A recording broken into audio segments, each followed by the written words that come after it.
વડોદરાની સૌથી મોટી સરકારી એસએચજી હોસ્પિટલના એક્સ્ટ્રાબ્યુરલ વિભાગના તબીબોએ એક અત્યંત જટિલ કેસમાં અશક્યને શક્ય બનાવી આપ્યું હતું.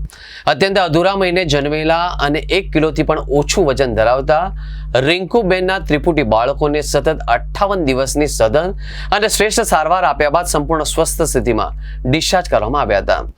ખાનગી હોસ્પિટલમાં માત્ર 28 થી 30 અઠવાડિયાના ગર્ભાશયના સમયગાળા બાદ જન્મેલા આ ત્રણેય બાળકોનું વજન જન્મ સમયે ખૂબ જ ઓછું હતું.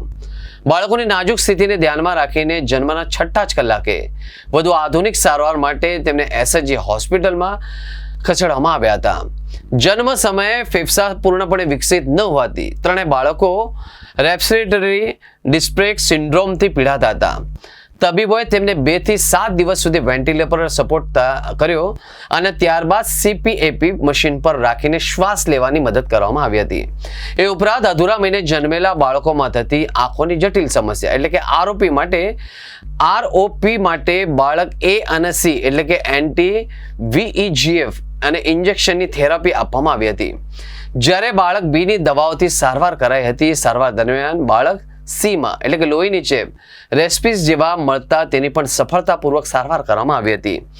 તબીબી ટીમની સતત દેખરેખ, યોગ્ય પોષણ અને સંક્રમણ નિયંત્રણના પરિણામે 58 દિવસની સારવાર બાદ ત્રણેય બાળકો સંપૂર્ણ ભયમુક્ત થયા હતા અને તેમના વજનમાં નોંધપાત્ર સુધારો પણ થયો છે.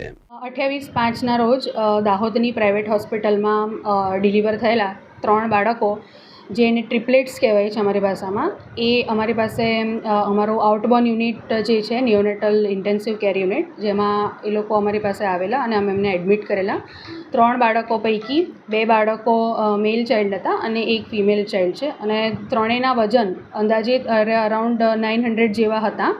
અને બાળકો જે અધૂરા મહિને જન્મેલા હતા, લગભગ 28 થી 30 વીક જેવું કહેવાય, એટલે 7.5 મહિના કે જેવું ડિલિવરી એમની થઈ ગયેલી અધૂરા મહિને. અને એ બાળકો અત્યંત ગંભીર પરિસ્થિતિમાં અમારી પાસે આવ્યા હતા.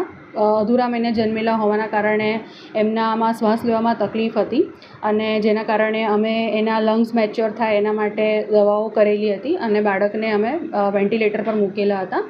અને એ 3 બાળકોનું વેન્ટિલેટર પરથી રિમૂવ કરીને અમે નાના મશીન ઉપર લઈને ઓક્સિજન થેરાપીને જે ચેપ હતો એની સારવાર અમે કરેલી છે. અને લગભગ 2 મહિના પછી આજે એ લોકોના વજન 1.5 કિલોની આજુબાજુ થતાં એ બાળકોને સારી સ્થિતિમાં અમે રજા આપેલી છે અને અત્યારે એ બાળકો માતાનું સંપૂર્ણ ધાવણ લઈ શકે છે એવી પરિસ્થિતિમાં એમને રજા આપેલી છે.